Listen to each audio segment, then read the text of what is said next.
Hi guys, good morning. For today's video, samahan niyo ako sa aking every morning routine. So, ayan, kagising lang natin. It's actually kanina pa ako gising mga 3 a.m. Hindi kasi ako makatulog. So, magpa 5 o'clock na, 10 minutes before 5. Bumangon na ako para mag-prepare ng breakfast ng mga bata kasi papasok sila sa school. So, eto, magtatali muna tayo para hindi sa gabal pag maglututo tayo mamaya kasi pwede din kasi na mapunta yung buhok natin, lalo na ako naglalagas yung hair ko like everyday naglalagas siya. So itatali muna natin siya para walang mapunta na buhok sa food ng mga bata. So first thing to do, meron tayong hugasan dito na nahugasan na actually.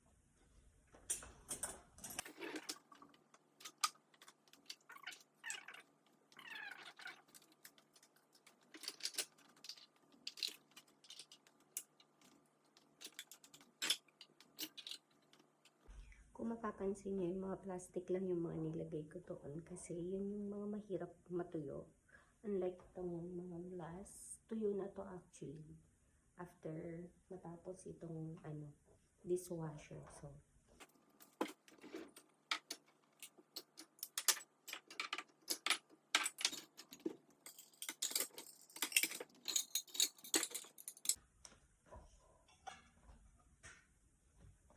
So ayan, tapos na natin ilagay lahat sa lagayan. Next thing that we will do is cook for breakfast.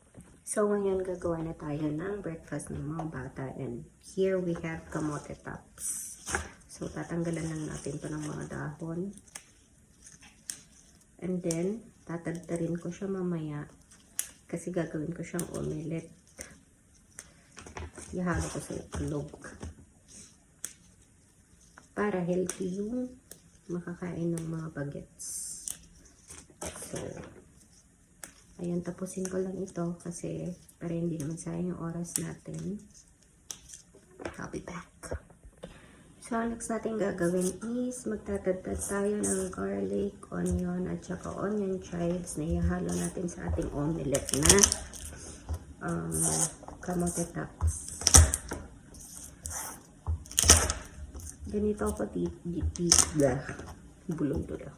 ganito ako dito kapag merong gulay, hanggat maaari dapat everyday meron silang nakakain na gulay.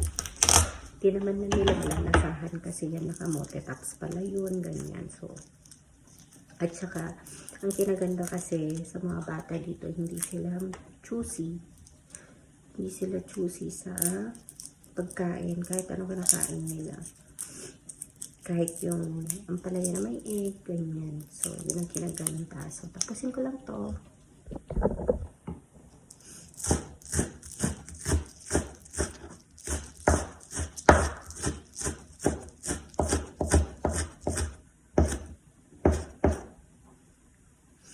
So, tapos na ating recado. Ang next natin ay chop ngayon is yung kamote tops.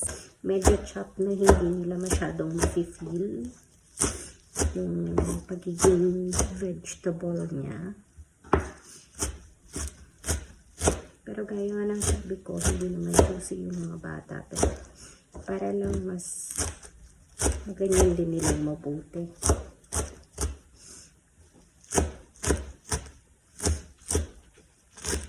So, ayan. Hindi naman super duro. Pero minsan kasi kapag madami-dami pa ako ng time, ganun, medyo mas pino pa dito yung ginagawa ko. Hindi lang ito yung ginagawa ko. Basta anything na gulay, pwede natin gawing omelette. Ang hirap kayong magpakain sa mga junakis ng mga gulay, pero mahilig sila sa eggs. I-try na pong gawin ito. Mag-chop ng vegetable at gawin yung omelette. So, ayan. So, ngayon, ang ginagawa ko, ginigisa ko muna siyang mabuti para maluto ng mabuti ang mga gulay at saka ang mga ricado bago natin siya gawin omelette. Gigisa na po tayo. Bawang muna.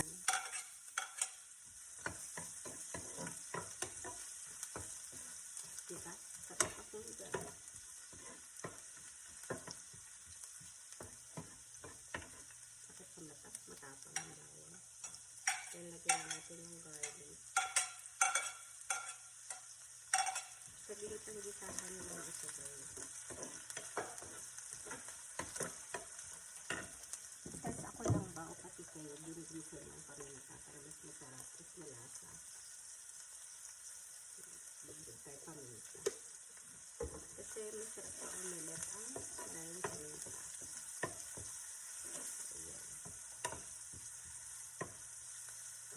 Brown na yung ating garlic. Like that. Lagyan na rin yung chives. At palagdag din ko sa omelette. Pamparan. Yung ating gulay. Diba? Actually, ito pa lang okay na ito na pagkain nila. At hindi na sila mag-rice. Igisa lang natin ng very, very light. And then, salt to taste. Ako, tanso lang ako. So, salt. Medyo itong salt na to, hindi ko ito natatansa. Kasi, para sa iodine salt na kaalatan. Pagpagtansa. So, ayan. Medyo pinch-pinch lang naman. Kasi maglalagay pa tayo ng egg. So, siguro naman, nanoneutralize naman yung alat. So, ayan. May pinapakuluan din pala ako dito. Yung guyabano leaves. Kasi umiinom na sila yung every morning. So, ayan. Okay na yung pagkakamisa natin. Palamigin lang natin. Tapos haluan na natin siya ng egg. So, ito na po siya. Ngayon, nagpaint na rin ako ng konting mantika and then ilalagay na natin siya.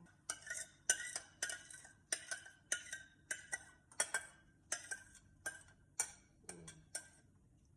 Tapos, assign lang natin siyang maluto. Takpan natin siya. Ayan. Tinantayin na natin siyang maluto. Para siyang pizza. Para siyang oven cook. Ganun. Charot. Next thing is, ililimpit natin yung mga kalat natin siyempre. Kasi ayaw natin yung madumi pork place. Ubus na yung paminta namin. Kailangan ng balik na natin.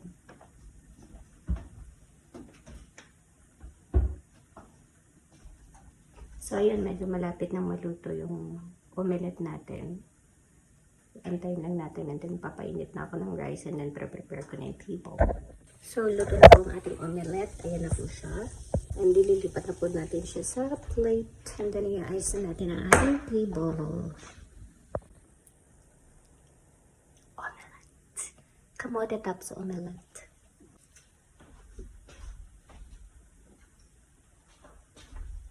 And then ito yung niluto ko kagabi. Chicken na may carrots and sayote. Ayan. Super healthy. Ayan. Ininit ko lang siya.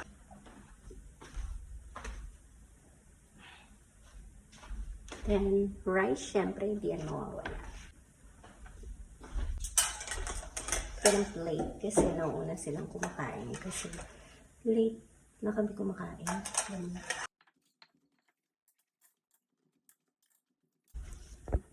So, ayan lang guys. Yan ang ginagawa ko every morning. Nagpre-prepare ng aming breakfast. Ayan. Breakfast. And then, mamaya antayin ko lang na magigising yung dalawa kong alaga, si Eros at si Flynn. Kasi nga, sila lang naman yung papasok sa school. And Zoe is, sorry yung ilaw. And si Zoe naman is online class siya. So, maya-maya, actually, maya-maya mag-start na rin si Zoe. Like, maaga pa kasi. 5:40 pa lang dito. So, 6 o'clock yung online class niya. So, ayun lang guys. I hope you enjoy my video. So, ito yung routine ko every morning. And, yun lang. Sana na-enjoy ninyo. God bless everyone.